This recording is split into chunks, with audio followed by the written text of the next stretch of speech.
Salut les deux geeks, on est aujourd'hui chez Happy Games Factory dans Je peux le l'atelier. dire moi aussi. Tu veux le dire? Oui, on le dit en le même fait temps. ensemble. Allez. Salut les deux geeks. Donc aujourd'hui on est chez Happy Games Factory dans l'atelier où il travaille, l'atelier de Morande. Morande, bonjour. Bonjour. Voilà. Et si c'est pas que l'atelier de moi, c'est aussi l'atelier de Julie. Oui, c'est Julie qui est là, qui est Sylvain. en champ, il y a Sylvain. Ouais. Sylvain c'est celui qui fait les résines, donc s'il y a des modèles que vous voulez qui sont en rupture de stock, harcelez-le. Ah ouais, c'est clair. Ça évitera de le faire.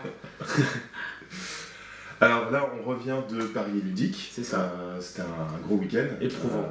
Ouais, éprouvant, mais c'était chouette. C'était génial, ouais. On a C'était rencontré génial. plein de monde. Ouais, c'est ça. Ça a tourné en permanence. Enfin, Ouais, c'était génial. Ouais. on était plein. Oui, et en plus, ce qui est cool, c'est que ça nous permet de retrouver des gens et aussi de voir les gens qui regardent nos vidéos, de se rendre compte que oui, c'est les vidéos qu'on fait de peinture, de jeux, avec Pierre des dingues de jeux, ça a un impact réel. C'est vrai que c'est agréable. Merci d'avoir été là. De rien, écoute, ça m'a fait très plaisir. Donc c'était vraiment super. Il y a le reste de la vidéo qui en parle. Beaucoup de jeux. On a eu beaucoup de monde en permanence. Enfin, Les tables n'ont pas les entends. C'est vrai que. Enfin, nous, à faire les démos, en fait, on a enchaîné. Quoi. Bah oui. À peine on finissait une partie, il y avait des gens pour essayer les jeux. Faire le relais. Donc voilà.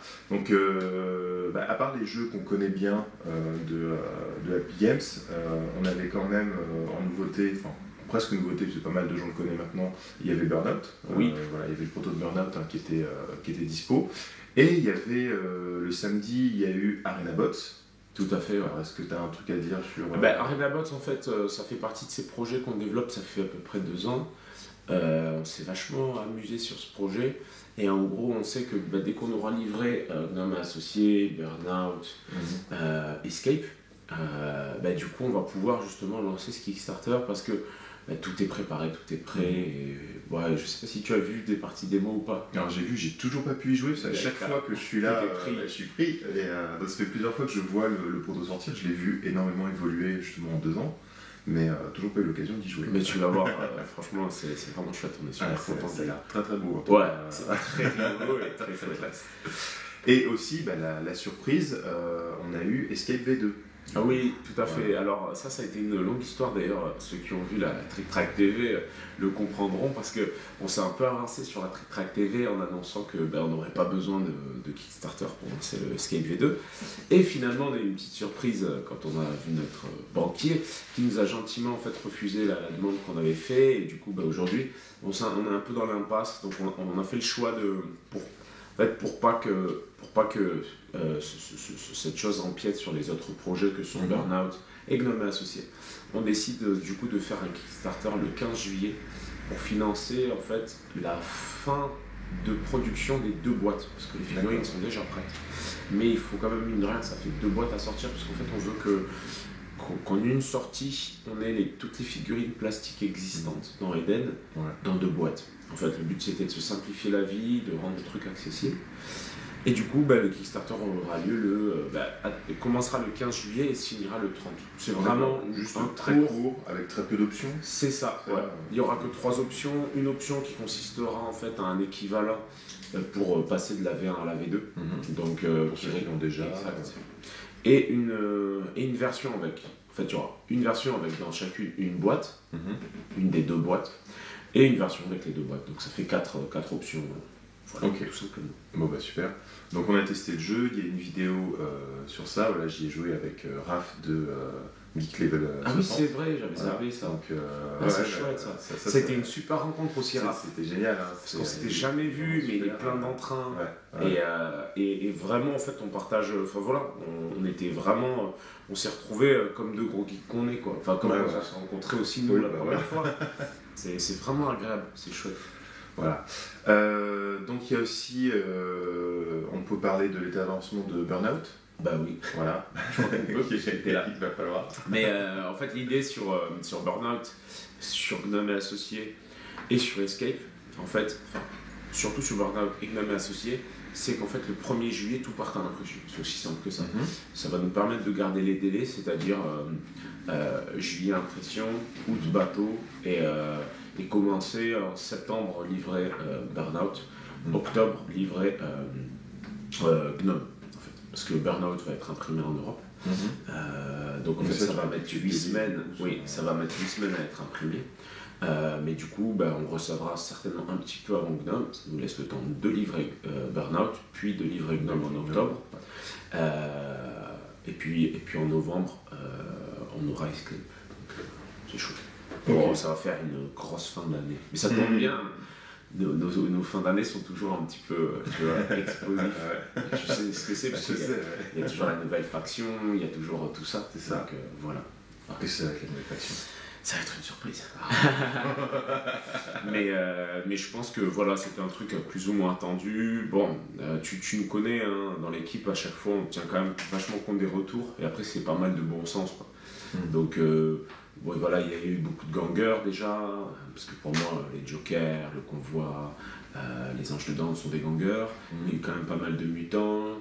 Il y a eu quand même pas mal de matriarcats différents. Donc voilà, ça laisse présager un peu de SF. Voilà, quelque chose dans ce goût. Cool. Bon, et sinon, là, si on est chez Epic Games, c'est parce que tu as un truc à nous montrer. Alors, du coup, j'ai plein de trucs, parce que par lequel on commence. Comme tu veux. Allez, on va commencer par Gnome. Du coup, ça, c'est le premier proto de Gnome complet. Montre-le bien. Donc là-dessus, on est content, du coup, parce que on a eu quand même pas mal de retours, d'aller-retour sur Gnome, surtout sur les figurines. Qui avait tendance à être un peu fragile, donc surtout la fée et tout ça. Ouais. Donc là, ça a été bien modifié, on est super content. Le jeu va sortir en boutique normalement un mois après la livraison des backers. Et l'idée, c'est... en fait, là où on est super content avec Julie, c'est qu'on voulait quelque chose qui touche la famille et tout ça, et Julie, elle prend du plaisir à faire des démos, les familles reviennent le lendemain, c'est vraiment super agréable. Donc ça, cumulé au petit côté loisir créatif qu'on va amener avec les petits sets de peinture, ça va être chouette, quoi.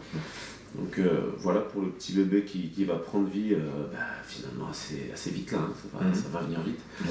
On a super hâte parce que vraiment les retours sont super positifs, donc c'est chouette. Donc ça c'est bon, ça va être le premier jeu Happy Games qui n'est pas dans l'univers Eden.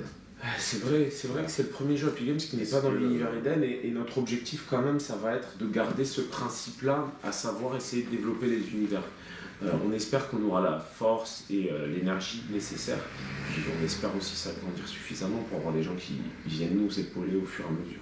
Pour ça, on fait pas mal de démarches, on cherche aussi des investisseurs. Donc forcément, voilà, ça prend le temps, mais on est dans une démarche vraiment de développement. Parce qu'on a plein de projets.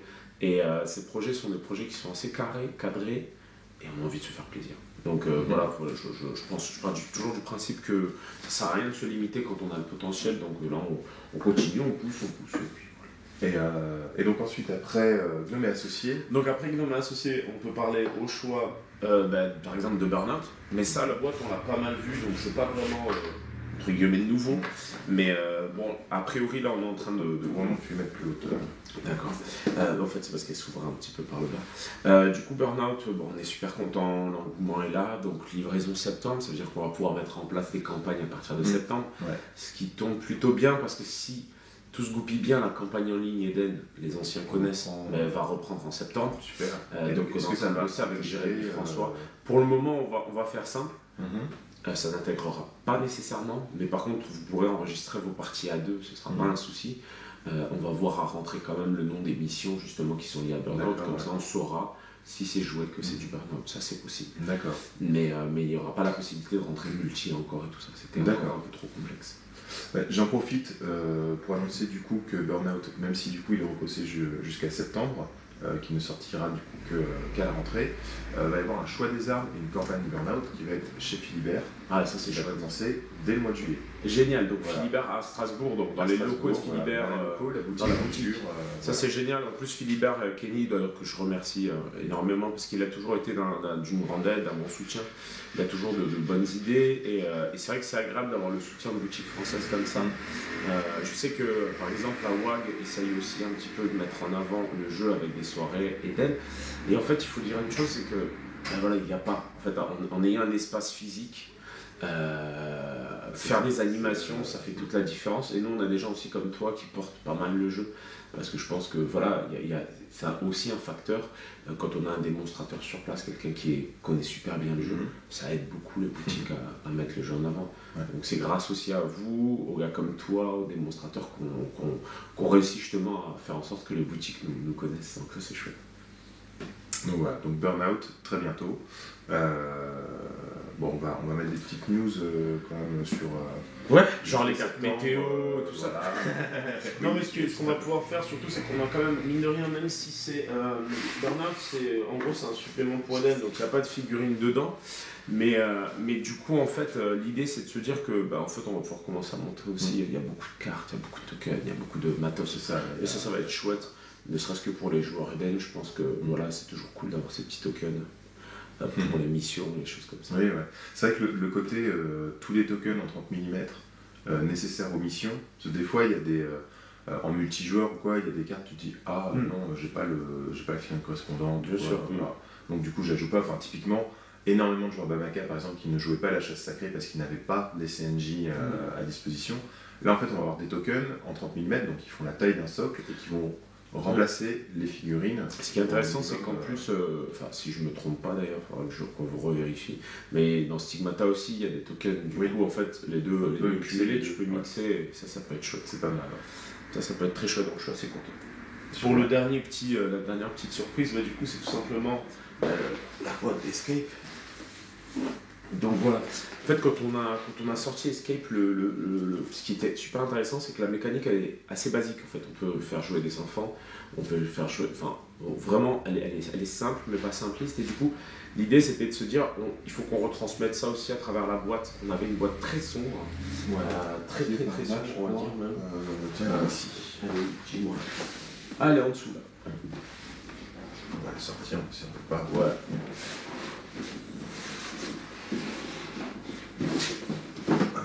C'est vrai qu'on avait. Donc il y avait une version qui était parue dans Ravage. Il y avait eu ensuite cette version donc illustrée par Loïc Musi, qui est super connu maintenant parce qu'il bosse avec Sans Détour sur l'appel de Cthulhu et tout ça. L'illustration était très bien mais très sombre et en fait on s'est rendu compte que ça reflétait pas du tout le niveau du jeu. Ça faisait vraiment comme un gros gamer. Voilà, c'est une tranche noire. Voilà, c'est. Voilà. Ça fait le jeu très sérieux, quoi. C'est ça. Alors qu'en fait, bon, le jeu c'est sérieux, mais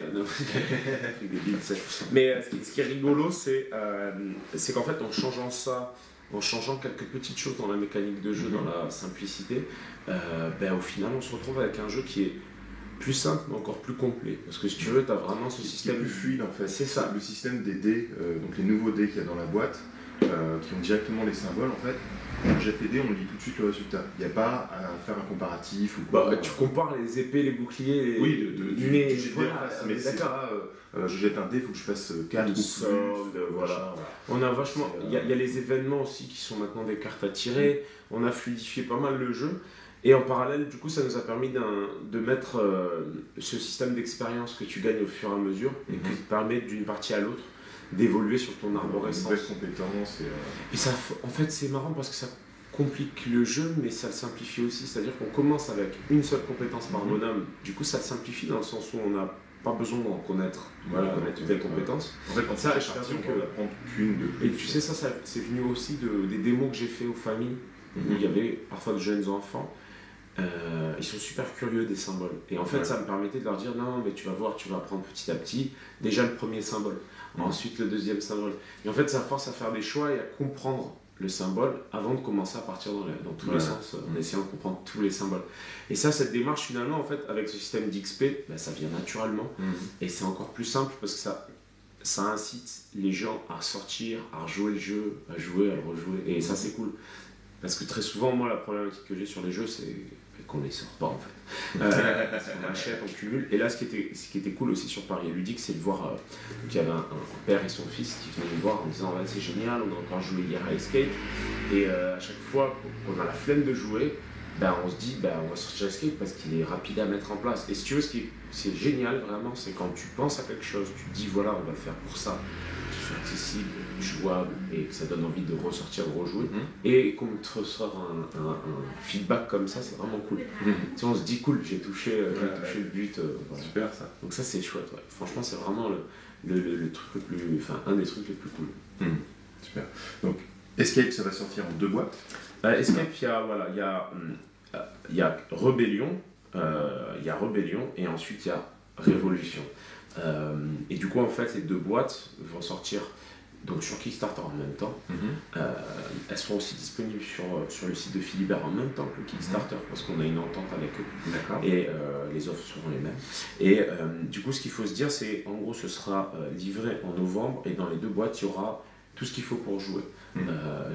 Oui, c'est deux starters indépendants, oui, mais mi-cibles. C'est ça, tout à fait. Et en fait, l'idée, c'est de se dire, bon là, on se lance, donc il va y avoir une dizaine de scénarios dans chaque boîte, et ensuite, je suis assez confiant dans la communauté, il y a pas mal déjà de choses de travailler, de réfléchir pour commencer justement à mixer ces 2 boîtes. Donc ça présage quelque chose d'assez sympathique. Ce qu'il faut savoir, c'est que comme d'habitude, dans nos jeux, en fait, il y a toujours des passerelles, et les boîtes permettront de rejouer les figurines dans Eden. Sachant que un des stretch goals de cette campagne, ce sera justement un élément supplémentaire qui sera inclus dans la boîte, et qui permettra de faire la passerelle entre le monde d'Escape et Eden. Un petit kit d'initiation en fait. C'est ça, en fait.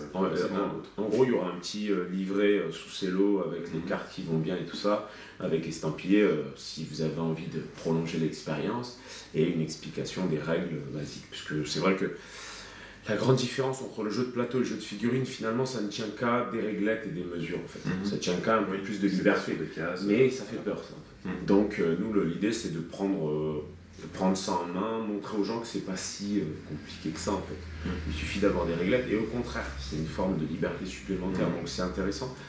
Maintenant, voilà comment on veut l'amener. Ok, super. Ben, merci Mo. De rien, merci à toi. Est-ce qu'il y a autre chose, l'avenir de Happy Games? L'avenir de Happy Games, c'est compliqué parce qu'il y a pas mal de petits projets en cours. On a Frédéric Morard là, qui a bossé d'ailleurs sur je sais plus quel jeu que j'ai vu ce week-end. Jack et le haricot magique, je crois. D'accord. Avec qui on bosse, là, qui vient jeudi pour un petit jeu sur une thématique Halloween. Et ça va être chouette, parce que du coup, avant Halloween, je pense qu'on pourra sortir un petit truc. En fait, on est super content parce qu'il y a beaucoup de gens qui viennent à nous, il y a beaucoup de projets. On arrive à les tenir en parallèle assez bien, vu le peu de gens qu'on est, mais on a des gens excellents qui s'activent. Je remercie d'ailleurs Guillaume Dupré, qui nous aide énormément. Je te remercie toi, je remercie Bonives. Je remercie globalement toute la communauté qui fait un travail exceptionnel en fait, qui nous aide énormément. Donc je suis content parce qu'on en parlait la dernière fois avec Julie, on se disait c'est quand même super cool. Tu vois, pareil, elle lui dit que c'était super cool, on était entre potes quoi. Ouais, je te rappelle Cannes, les 16 et tout. À chaque fois on est entre potes, on prend du bon temps, et on se dit franchement, voilà, en fait, quand bien même on aurait des milliards, on serait pas aussi bien. Tu vois. Donc là voilà, on fait avec les moyens du bord, on n'a pas des fonds exceptionnels. Il vient peut-être pour moi. Il vient pour toi? D'accord. Il vient pour moi. Donc en fait l'idée c'est de se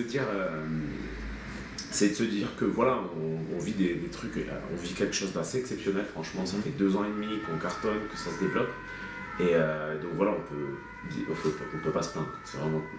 Super. Merci beaucoup. Merci à toi. Et puis à bientôt, Pierre. À bientôt, je crois qu'on va se revoir souvent. Ouais, c'est clair.